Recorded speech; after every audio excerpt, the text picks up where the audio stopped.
বাংলাদেশে কোনো হাসিনা এবং ফাঁসিবাদ তৈরি না হয়, সেই জন্য ওই ছাত্র যুবক তরুণদেরকেই আগামী বাংলাদেশের নেতৃত্ব দিতে হবে।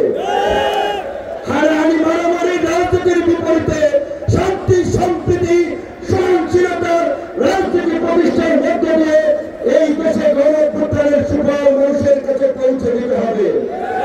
আগামীতে জাতীয় নির্বাচন, প্রত্যেক রাজনৈতিক দল নির্বাচনে অংশগ্রহণ করবে।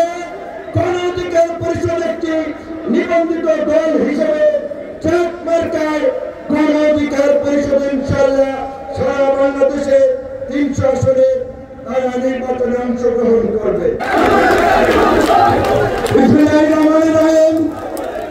প্রিয় উপস্থিতি, অনেকক্ষণ ধৈর্য ধরে এই টাউন হলের মাঠে বক্তব্য শুনেছেন, দূর দূরান্ত থেকে কষ্ট করে এসেছেন। আবহাওয়া প্রতিকূল হওয়ায় আমাদের মঞ্চে উপস্থিত গণ অধিকার পরিষদ অঙ্গ সংগঠনের কেন্দ্রীয় নেতৃবৃন্দ বক্তব্য না দিয়েই আমাকে দিয়েছে, যার কারণে আমরা সংক্ষিপ্ত বক্তব্য শেষ করতে চাই। প্রথমেই জুলাই গণঅভ্যুত্থানে নিহত কুমিল্লার ৩৮ বীর সন্তানদের প্রতি শ্রদ্ধা জানাচ্ছি। যারা আহত হয়ে হাসপাতালের বেড়ে কাটাচ্ছেন তাদের সুস্থতা কামনা করছি। নেতা তৈরির পূর্ণভূমি এই কুমিল্লা, ৭১ মুক্তিযুদ্ধ থেকে শুরু করে স্বাধীন বাংলাদেশের ৯০-এর স্বৈরাচার বিরোধী আন্দোলন, অসংখ্য আন্দোলন সংগ্রামের জাতীয় নেতৃত্ব তৈরি হয়েছে এই কুমিল্লা থেকে। মুক্তিযুদ্ধের পূর্বে ভাষা আন্দোলনে অনেক নেতৃবৃন্দের জন্মস্থান এই কুমিল্লা। ইতিহাস ঐতিহ্যের তীর্থভূমি এই কুমিল্লাতে প্রথমবারের মতো আনুষ্ঠানিক প্রোগ্রামে বক্তব্য রাখছি।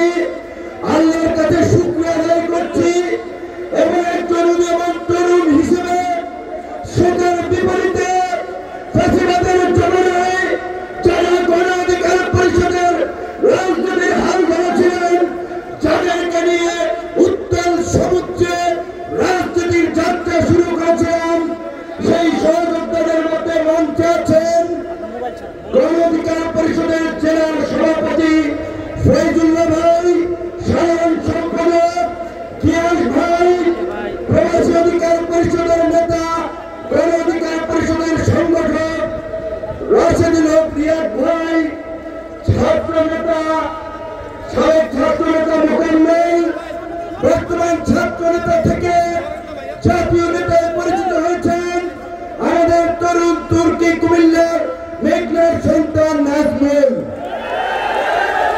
আর অনেক নেতৃবৃন্দ আছেন, প্রত্যেকের নাম এবং পদবি বলতে গেলে 10 মিনিট এখানে চলে যাবে। মাত্র সময় সংক্ষিপ্ত, আকাশে বিদ্যুতের ঝলকানি, বৃষ্টি যে কোনো সময় নেমে যেতে পারে, তাই সংক্ষেপে 2-4টি কথা বলতে চাই। আপনারা জানেন, গত 16 বছরের ফাঁসিবাদ বিরোধী লড়াইয়ে বিরোধী দলের নেতা কর্মীরা তাদের বুকের রক্ত দিয়ে, জীবন দিয়ে লড়াই সংগ্রাম করেছে, কিন্তু ফাঁসিবাদের পতন ঘটাতে পারে নাই।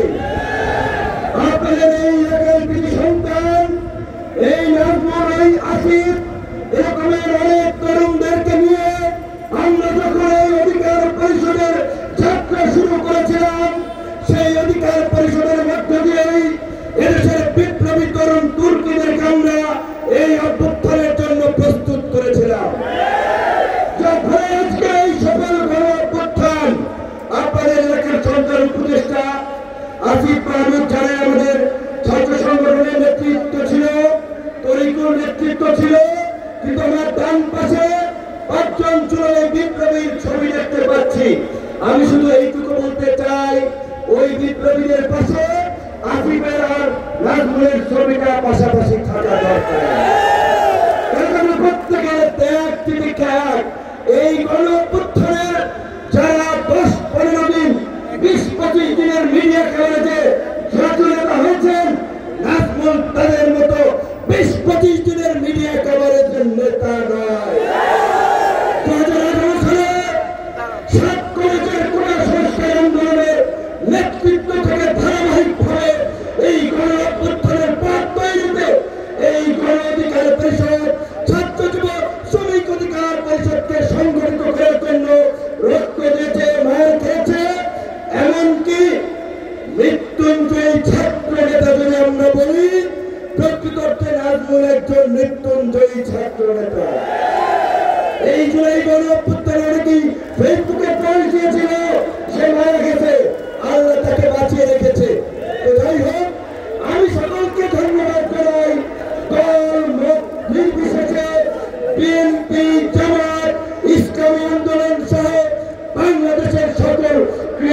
রাজনৈতিক দল, নাগরিক এবং বিশেষ করে আমার তরুণ বন্ধুদেরকে, ছাত্র যুবক তরুণ কুর্কিদেরকে যারা ওই ফ্যাসিবাদের বন্দুকের মনের মুখে দাঁড়িয়ে জীবন দিয়ে হাসিনা মুক্ত বাংলাদেশ আমাদেরকে উপহার দিয়ে গেছে। তাই বন্ধুগণ, আগামীতে যেন এই বাংলাদেশে কোনো হাসিনা এবং ফ্যাসিবাদ তৈরি না হয়, সেই জন্য ওই ছাত্র যুবক তরুণদেরকেই আগামী বাংলাদেশের নেতৃত্ব দিতে হবে। হানাহানি মারামারি রাজনীতির বিপরীতে শান্তি সম্প্রীতি সহনশীলতার রাজনীতি প্রতিষ্ঠার মধ্য দিয়ে এই দেশে গণঅভ্যুত্থানের সুফল মানুষের কাছে পৌঁছে দিতে হবে। আগামীতে জাতীয় নির্বাচন, প্রত্যেক রাজনৈতিক দল নির্বাচনে অংশগ্রহণ করবে।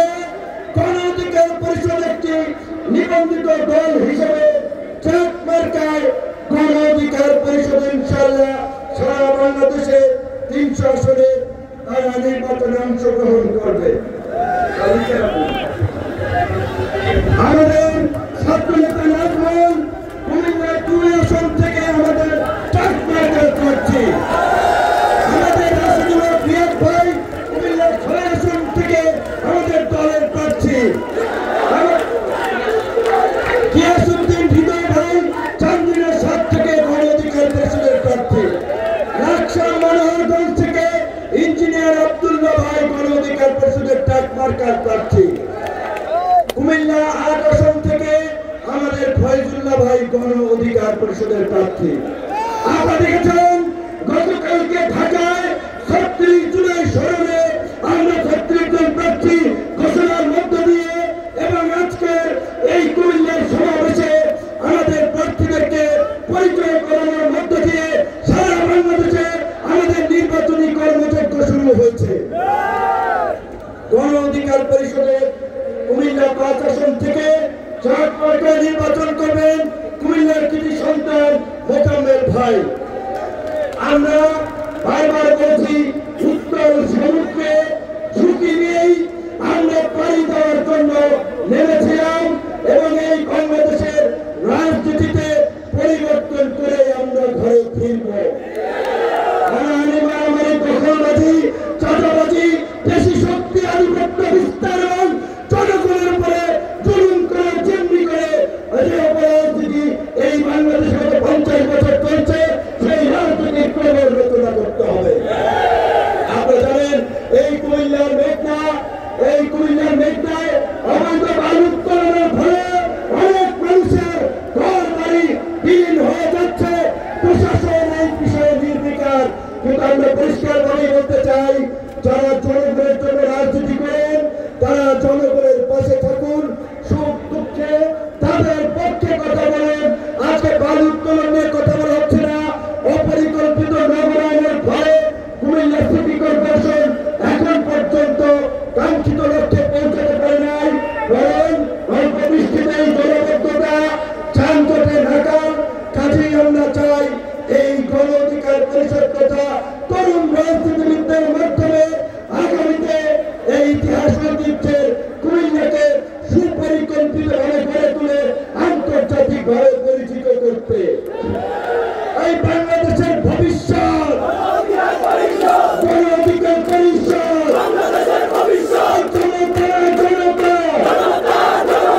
আপোষে সংগ্রাম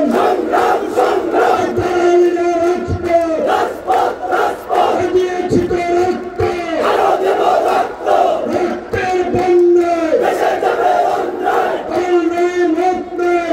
সবার আগে বাংলাদেশ, সবার আগে বাংলাদেশ, সবাই মিলে গর্বদেশ, সবার আগে বাংলাদেশ, সবাই মিলে গর্বদেশ। মত নির্বিশেষে আমাদের এই শান্তিপূর্ণ এবং সহনশীল রাজনৈতিক পরিবেশ ধরে রেখে আগামীতে কুমিল্লা তথা বাংলাদেশে নতুন ধারার রাজনীতি প্রতিষ্ঠার দায়িত্ব নিতে হবে তরুণদেরকে। 50 বছরের পুরনো রাজনীতি এই দেশের মানুষের আকাঙ্ক্ষা পূরণ করতে পারে নাই। 50 বছরের পুরনো রাজনীতি আমাদের দেশকে সংঘাত সহিংসতার